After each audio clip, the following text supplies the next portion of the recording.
think what really throws people off is why narcissists do create a new life that looks. You should go and watch this video.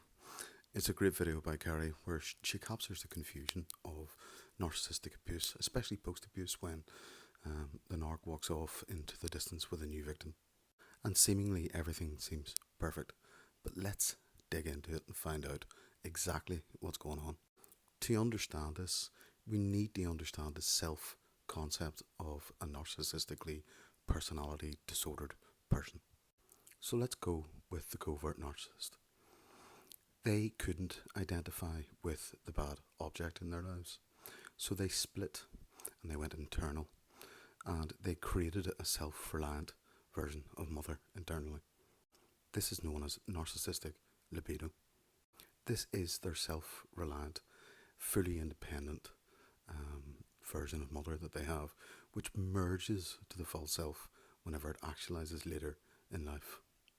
So what does that mean for relationships? Well, it means that their internal working model means that they perceive themselves and no one else. The world perceives them. Every object is a constant source of narcissistic supply, potentially. Do you understand what happened to the next person? We just have to examine what happened to us. The narcissistically elated narcissist in your life whenever they arrived, the very giddy, happy, fucking couldn't be fucking better in life, idealizing you, was the merging of your internal snapshot that they took of you, this coercive snapshot. This is what they live for. It's what they hold object constancy for. This new chance to individuate, this with repetition compulsion, this replaying of family childhood dynamics that failed. So the demise of us was the separation fantasy.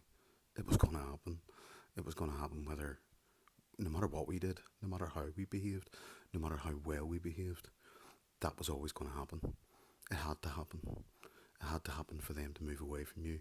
And whenever you were no longer a good source of secondary narcissistic supply, i.e. regulation of their emotions, then it was time for them to discard and to reinstate themselves, to fully reinstate the false self to its grandiose, superior, godlike, omnipotent self into its own state of absolute brilliance.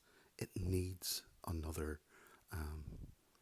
internal snapshot to merge to, a new victim. With each new partner, what we're witnessing is a new beginning. It is a new mask.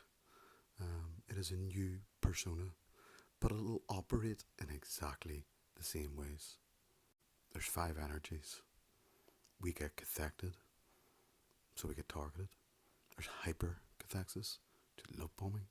There's hypo-cathexis, going cold.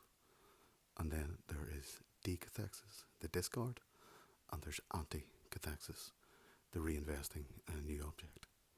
The next victim will meet the same narcissistically elated human being standing in front of them as it merges the already fully invested in, idealized, coercive snapshot they took of the next victim. It was nothing to do with our emotions and everything to do with our behaviours. Our emotions shame them. Our behaviours shame them. It's called reacting to an abnormal situation.